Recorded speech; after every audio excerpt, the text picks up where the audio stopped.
आज Doubtnut app download करें। Doubtnut पर अपने सभी गणित, रसायन विज्ञान, भौतिक विज्ञान और जीव विज्ञान के डाउट्स का करो सफाया। बस प्रश्न की फोटो खींचो, एक ही प्रश्न को क्रॉप करो और तुरंत वीडियो सोल्यूशन पाओ। अभी डाउनलोड करें। सो हेलो स्टूडेंट्स, आज हम इस क्वेश्चन को सॉल्व करने वाले हैं। ठीक है, तो इस क्वेश्चन को पढ़ लेते हैं। सबसे पहले, धातु की एक समरूप जंजीर किसी खुरदुरी मेज पर इस प्रकार रखी है कि इसका 1/3, ये थोड़ा देख लेना, ये होगा 1/3 सिरा। ठीक है बच्चों, इसको मैं करेक्ट कर देता हूं, ये होगा आपका 1/3 सिरा।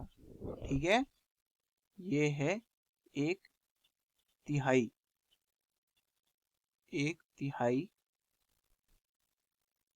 1/3 सिरा। ठीक है, कितना? 1/3 सिरा जो है मेज के किनारे से लटका हुआ है, तो यह फिसलना प्रारंभ करती है। स्थैतिक घर्षण गुणांक का मान है। मतलब हमको क्या पूछा गया है, एक टेबल है। हम पहले कंडीशन समझ लेते हैं। देखो, सबसे पहले तो हमारे पास क्या है, एक हमको दी गई है कि एक कैसी खुरदुरी मेज है। ठीक है, तो हम एक ऐसे ही रफ डायग्राम बना लेते हैं। खुरदुरी मेज, ये मान लो आपकी एक मेज है। ठीक है, खुरदुरी मेज है, तो खुरदुरी मेज है तो इस पे हम देखेंगे कि घर्षण बल तो लगेगा। ठीक है, खुरदुरी मेज मतलब खुरदुरा शब्द जहां से आ गया, मतलब घर्षण।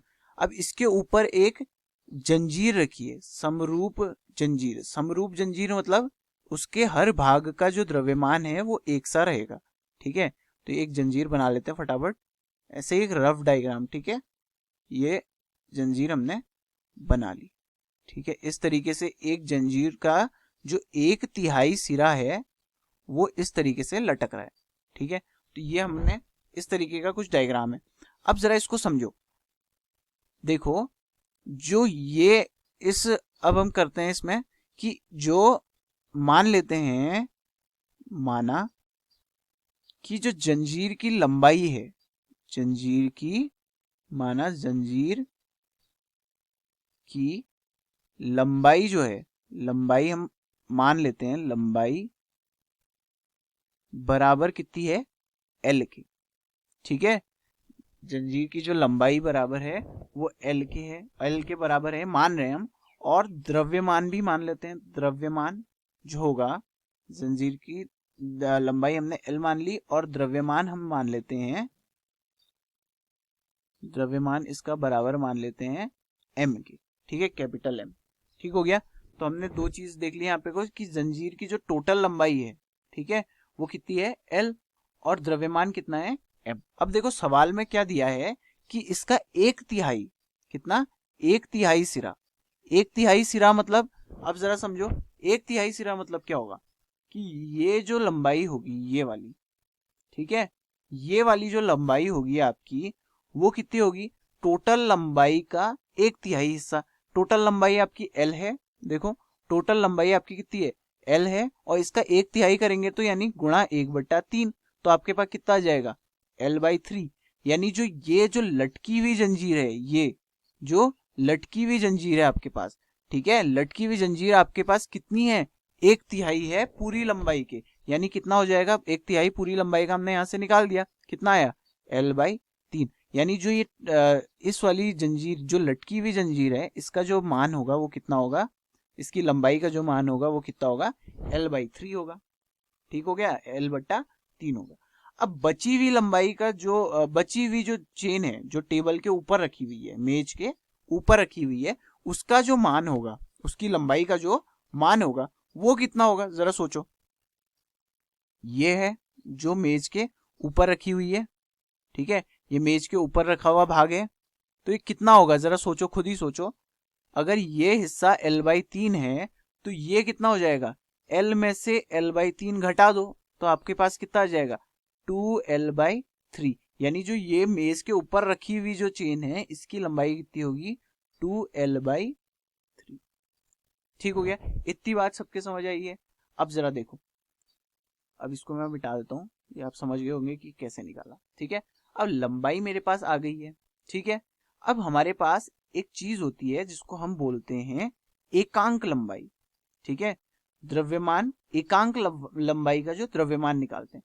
देखो हमने पूरी चेन का जो द्रव्यमान है, यानी पूरी चेन में कितनी लंबाई है उसकी, L, उस L लंबाई का जो द्रव्यमान वो हमने M मान लिया। अगर हम एकांक लंबाई की बात करें, पहले हम देख लेते हैं L लंबाई का जो द्रव्यमान है वो कितना है, M है, ठीक है। अगर हम एकांक लंबाई की बात करें, किसकी बात करें, एकांक लंबाई, ठीक है, एकांक लंबाई, जिसको हम किससे प्रदर्शित करते हैं, लेमडा से भी प्रदर्शित करते हैं, ठीक हो गया। एकांक लंबाई का जो मान है जिसको हम लेमडा से प्रदर्शित करते हैं वो कितना होगा, यानी एकांक लंबाई मतलब इसका एक भाग, ठीक है, टोटल लंबाई का एक भाग, ठीक हो गया। उसका मान कितना हो जाएगा, सोचो एल लंबाई का मान, एल लंबाई का द्रव्यमान m है, तो एकांक लंबाई का द्रव्यमान कितना हो जाएगा, m/l। अब ऐसा कैसे हो गया, क्योंकि ये कैसी है, समरूप जंजीर है। समरूप मतलब पूरा जो द्रव्यमान है वो एक समान पूरी जंजीर में बटा हुआ है, ठीक है। ऐसा नहीं कि इतने सिरे में 10 केजी है, इतने सिरे में 20, ऐसा नहीं। अगर इतने सिरे का द्रव्यमान, अगर इतनी सी लंबाई का अगर हम द्रव्यमान देखेंगे कि 1 केजी है, तो इतनी बची हुई अगर कहीं पे भी जंजीर में हम उतना लंबाई को देखें तो उसका द्रव्यमान भी कितना होगा, 1 केजी ही होगा, ठीक हो गया। सेम चीज यहाँ पे को भी हमने निकाल दी, एकांक लंबाई निकाल दी, ठीक है।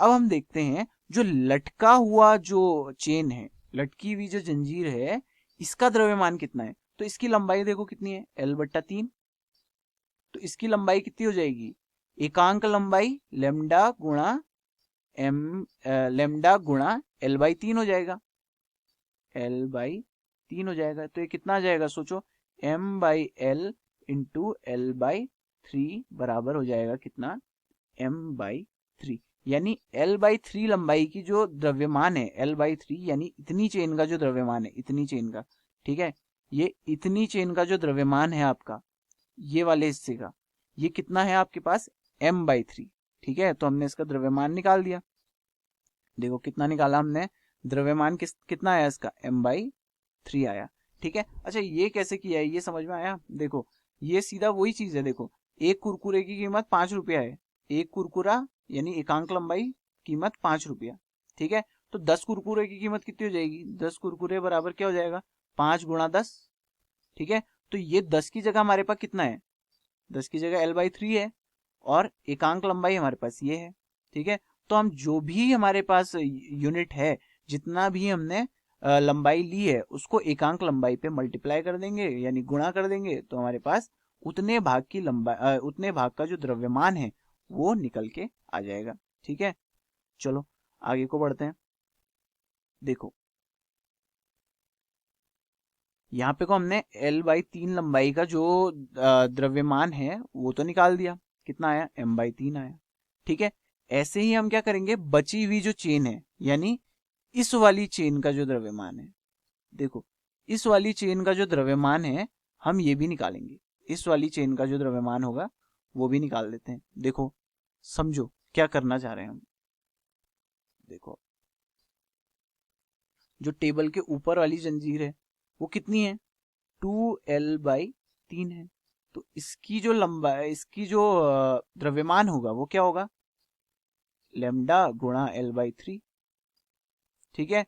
और 2L/3 सॉरी, लेमडा गुणा 2L/3, क्योंकि इस बार हमारे पास कितनी लंबाई है, यहाँ पे 2L/3 है, ठीक है। यहाँ पे कोई L/3 लंबाई थी, तो हमने यहाँ पे भी क्या गुणा किया था, लेमडा से L/3 ही किया था। और यहाँ पे कोई 2L/3 है, तो लेमडा से भी क्या गुणा होगा, 2L/3, ठीक हो गया। और लेमडा की वैल्यू हमको पता है M/L, तो गुणा कर देंगे हम उससे 2L/3, L से L देखो कट गया, तो कितना आया हमारे पास द्रव्यमान, 2M/3 आ गया, ठीक है। ये हमारे पास द्रव्यमान आ गया जो टेबल के ऊपर जंजीर है, तो इसको भी हम लिख लेते हैं 2M/3, 2M/3 हमारे पास ये द्रव्यमान आ गया। अब ये चीजें आपको समझ में आ गई होगी, हमने दोनों का द्रव्यमान निकाल दिया। अब जरा इस कंडीशन को समझो, इस सिचुएशन को समझो कि ये कब फिसलना शुरू करेगी। देखो ये वाला जो भाग है, इसका जितना भी द्रव्यमान होगा नीचे को कुछ बल लगाएगा, पृथ्वी इसको खींचेगी अपनी तरफ, ठीक है। तो हम कह देते हैं कितने से, mg से खींचेगी, ठीक है। m इसका कितना है, mg यानी द्रव्यमान गुणा यहाँ पे को g, द्रव्यमान गुणा g, तो द्रव्यमान इसका कितना है m/3, तो ये क्या हो जाएगा m/3 g बल से इसको नीचे खींचा जाएगा, ठीक है, यानी इसका भार कितना हो जाएगा m/3 g। ठीक हो गया। जब तक ये भार जो है, जब तक ये जो नीचे का पृथ्वी का जो बल है वो इस बल के बराबर नहीं हो जाता। अब ये कौन सा बल है इसको समझो, थोड़ा ऊपर बना रहा हूं मैं इसको, ठीक है, इसको समझना क्यों, क्योंकि ये टेबल है उसकी वजह से दिख नहीं रहा है, तो जरा देख लो। तो ये जो बल है, ये वाला जो बल है, ये वाला जो बल है, इसके बराबर जब तक ना हो जाए तब तक ये चेन जो है, जंजीर जो है फिसलना शुरू नहीं करेगी। अब ये जो बल है वो कौन सा बल है, सोचो मेज है खुरदुरी, तो ये बल कौन सा लग रहा होगा, ऑब्वियस सी बात है भाई घर्षण बल लग रहा होगा Fs। ठीक है, अब हमने तीन चीजें पढ़ी हैं घर्षण बल में, एक स्थैतिक घर्षण बल, एक सीमांत घर्षण बल, और तीसरा जो होता है वो होता है गतिक घर्षण बल।